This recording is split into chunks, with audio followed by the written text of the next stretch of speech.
नमस्कार, आपलं माहितीगार यूट्यूब चॅनलमध्ये स्वागत आहे. पुणे मंडळाच्या फर्स्ट कम फर्स्ट सर्व्हसाठीच्या ज्या स्कीम आहेत, ज्या फर्स्ट कम फर्स्ट सर्व्ह बेसिसवर ज्याचं बुकिंग होणार आहे, त्याची अजून तरी बुकिंगची किंवा ॲप्लिकेशनची डेट कन्फर्म झालेली नाही आहे. जर अपडेट आलं तर नक्की तुमच्यापर्यंत पोहोचवण्याचा प्रयत्न केला जाईल. तोपर्यंत ज्या स्कीम आहेत त्याच्याबद्दल आपण माहिती बघणार आहोत. आज आपण बघणार आहोत स्कीम कोड 784 47 ईस्ट सी म्हाडाची जी बिल्डिंग आहे मुंडवा 1 BHK चे फ्लॅट आहेत. जनरल पब्लिकसाठी आहेत. ज्याचं जर आपण कार्पेट एरिया बघितला तर 39.5 जवळपास तो 425 स्क्वेअर फुटापर्यंत ह्याचा कार्पेट एरिया आहे.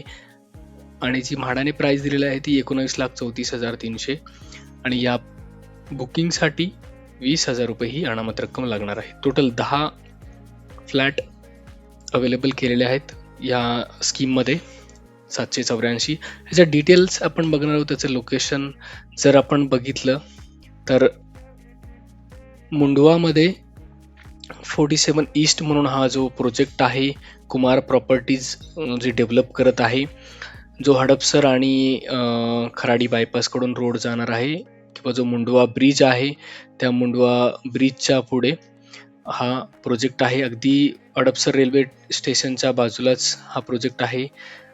हे पूर्ण जे आहे ती 47 ईस्टचा प्रोजेक्ट आहे. त्याच्यामध्ये ही जी बाजूला छोटीशी बिल्डिंग आहे ती म्हाडासाठीची बिल्डिंग आहे. ओके, तर ह्याचा नियर बाय कनेक्टिव्हिटी जर म्हटलं तर पहिलं तर हडपसर रेल्वे स्टेशन आहे, बाजूला मगरपट्टा सिटी किंवा सीझन अमनोरा मॉल अमनोराची जी टाउनशिप आहे ती आहे. हडपसर गाडीतळ आहे. ह्या बाजूला जर आपण बघितलं तर ह्या बाजूला कल्याणी नगर किंवा कोरेगाव पार्कचा एरियाची कनेक्टिव्हिटी आहे या बाजूला. आणि ह्या बाजूला जर आपण खराडीच्या बाजूला इवॉन IT पार्क असेल किंवा इतरही IT पार्क आहेत आणि बायपास किंवा पुणे नगर रोड असं नियर बाय कनेक्टिव्हिटी आहे. चांगल्यापैकी लोकेशन याचं प्राईम लोकेशन म्हटलं तरी काही हरकत नाही आहे. कुमार प्रॉपर्टीज ही प्रोजेक्ट डेव्हलप करत आहे. आता याचा आपण जर प्लॅन आपण जर बघितला किंवा महारेराचा डिटेल्स जर आपण बघितला तर ही बिल्डिंग 47 ईस्ट सी म्हाडा म्हणून जी म्हाडासाठीची बिल्डिंग आहे ती सेपरेट रजिस्टर आहे तो प्रोजेक्ट. त्याचं कम्प्लिशन जे आहे 30/4/2027ला हा प्रोजेक्ट कम्प्लीट होतोय. ह्याच्या लिटिगेशन सेक्शनमध्ये जर आपण बघितलं तर याच्यावर कुठलंही लिटिगेशन या ठिकाणी दिसत नाहीये. बिल्डिंग सी आहे. जवळपास 21 टोटल फ्लोअर्स आहेत. त्याच्यातले 18 फ्लोअर हे हॅबिटेबल फ्लोअर आहेत आणि जवळपास 69 त्या ठिकाणी फ्लॅट्स अवेलेबल आहेत. त्यातले जे बाकी आहेत ते 10 फ्लॅट आत्ताच्या लॉटरीमध्ये आलेले आहेत. लॉटरी नाही, जे फर्स्ट कम फर्स्ट सर्व आहेत त्यामध्ये, जे की बुकिंग करून आपल्याला बुक करायचे आहेत. ओके, तर ह्यात जर आपण लेआउट जर बघितला या स्कीमचा तर अशा पद्धतीने त्याचा लेआउट आहे. ही जी project register under RERA 47 east C MHADA building ही म्हाडाची बिल्डिंग आहे. या ठिकाणी जर आपण बघितलं 2 basement plus ground plus 18 floor अशी जवळपास 69 जे नंबर ऑफ टेनमेंट्स आहे, जे फ्लॅट्स आहेत ते अवेलेबल आहेत. आणि हा पूर्ण जो आहे 47 ईस्टचा प्रोजेक्ट आहे. त्याच्यामध्ये ए असेल किंवा ईस्ट बी ची ए विंग आहे किंवा बाकी ईस्ट बीच्या BCD ईस्ट बी मध्ये 4 विंग आहेत. अशा या कंटिन्युअस मोठ्या मोठ्या विंग आहेत. त्याचं जर आपण बघितलं तर जवळपास 21 फ्लोअरच्या ह्या बिल्डिंग आहेत बाजूच्या आणि ही म्हाडाची एक सेपरेट बिल्डिंग या ठिकाणी दिलेली आहे. तर ह्याचं महत्त्वाचं आहे की ह्यामध्ये पार्किंगचा कशा पद्धतीने अवेलेबल केलेला आहे. आपण जर पार्किंग स्टेटमेंट बघितलं म्हाडासाठीच्या बिल्डिंगचं तर हे फ्लॅट जे आहेत 39 स्क्वेअर फुटाचे फ्लॅट आहेत, कार्पेट एरिया. त्यामुळे हे 2 फ्लॅट मिळून एक कार पार्किंग त्या ठिकाणी UDCPR रूलनुसार देणं बंधनकारक असतं. आणि त्यानुसार जर आपण बघितलं तर टोटल 35 जे आहेत 69 फ्लॅटसाठी 35 कार पार्किंग अवेलेबल केलेलं आहे आणि स्कूटर पार्किंग 69 आहे. ईच फ्लॅट एक स्कूटर पार्किंग आणि 2 फ्लॅट मिळून एक कार पार्किंग या ठिकाणी अवेलेबल आहे. जर आपण टोटल कॅल्क्युलेशन केलं तर ह्यामध्ये ॲडिशनल 5% व्हिजिटर पार्किंग आहे, जे की 35 आणि 2 म्हणून 37 पार्किंग आहे.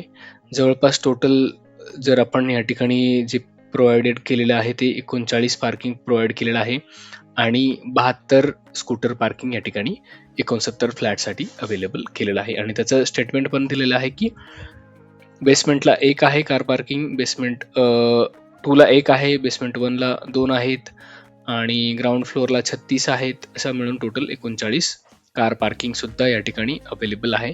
इंडिव्हिज्युअल फ्लॅटला नाही, पण 2 फ्लॅट म्हणून 1 कार पार्किंग या ठिकाणी अवेलेबल केलेलं आहे. तर अशा पद्धतीने ह्याचा जो लेआउट आहे आणि ह्याचा जर आपण फ्लोअर किंवा जो टिपिकल फ्लोअर प्लॅन आहे तोच, त्याचं जर स्ट्रक्चर आपण बघितलं तर कशा पद्धतीने तो प्लॅन दिलेला आहे. तर आपण एक सॅम्पल फ्लॅट बघू की कशा पद्धतीने प्लॅन दिलेला आहे. आता जर आपण बघितलं तर हा एक फ्लॅटचं स्ट्रक्चर आहे. जो फ्लोअर प्लॅन आहे यामध्ये जर आपण बघितलं तर हे एंट्रन्स डोअर आहे, या ठिकाणी लिव्हिंग आहे, डायनिंगचा सेक्शन दिलेला आहे, किचन एक सेपरेट दिलेला आहे, टॉयलेट एक या ठिकाणी दिलेला आहे आणि बेडरूमला अटॅच अजून एक टॉयलेट या ठिकाणी दिलेला आहे. तर अशा पद्धतीचा ह्याचा जो फ्लॅटचा स्ट्रक्चर आहे, ह्यामध्ये बाल्कनीचा कुठेही एरिया मेन्शन केलेला नाहीये. तर बाल्कनी ह्या ठिकाणी फ्लोअर प्लॅनमध्ये तरी क्लिअरली दिसत नाहीये. असे जर आपण बघितले तर पर फ्लोअर आपल्याला 4 फ्लॅट 1 BHKचे अवेलेबल केलेले आहेत, 2 लिफ्ट दिलेले आहेत या ठिकाणी. तर अशा पद्धतीने आणि 2 स्टेअरकेस आहे, एक फायर स्टेअरकेस आणि एक नॉर्मल स्टेअरकेस, अशा 2 स्टेअरकेस सुद्धा अवेलेबल केलेले आहेत. तर असा याचा फ्लोअर प्लॅन आहे. आणि ह्याचा जर आपण कम्पॅरिझन जर म्हटलं की किंवा ज्याचं लोकेशन हे दिलेलं आहे की आजूबाजूचा एरिया सुद्धा हायलाईट केलेला आहे. कल्याणी नगर, खराडी, मंडवा, हडपसर, कोरेगाव पार्क असे कनेक्टिव्हिटी आहे 47 ESTCला. याचे प्रॉपर्टी रेट जर आपण बघितले मुंडवामधले तर जवळपास 8,000च्या वरती, 9,000च्या आसपास ह्याचे जे ॲव्हरेज प्रॉपर्टी रेट आहेत. जर आपण ह्याचं कम्पॅरिझन केलं तर नक्कीच हा जो फ्लॅट आहे त्याची प्राईस अफोर्डेबल आहे त्या स्क्वेअर फूटच्या मानाने, कारण 19 लाखाची प्राईस दिलेली आहे. आणि जर आपण कम्पॅरिझन केलं 8,000 स्क्वेअर फूटने जरी 425 स्क्वेअर फूट कार्पेट एरियाचं, तरी 30 लाखाच्या वरती त्याचं जी प्राईस आहे ती येते. पण ह्यामध्ये तुम्ही जर बघितलं तर पार्किंग ही कॉमन आहे, 2 फ्लॅट मिळून 1 पार्किंग आहे. ॲडिशनल जर इन केस त्या ठिकाणी अवेलेबल असेल तुम्ही ती बिल्डरकडून विकत घेऊ शकता, पण ती ह्या ज्या 39 आहेत त्यामधून सोडून जर ॲडिशनल असेल तर. बाकी जर बघितलं तर फ्लोअर प्लॅनमध्ये तुम्हाला त्या ठिकाणी दिसतंय की बाल्कनी त्या ठिकाणी दिसत नाही. फ्लॅटचं स्ट्रक्चर जे आहे ते व्यवस्थित दिलेलं आहे, बट बाल्कनी कुठेही दिसत नाही. तर अशा पद्धतीने जर आपण बघितलं तर याचा डिटेल्स आहे. जर तुम्हाला आवडला तर तुम्ही नक्की बुकिंग जेव्हा चालू होईल तेव्हा नक्की ट्राय करा.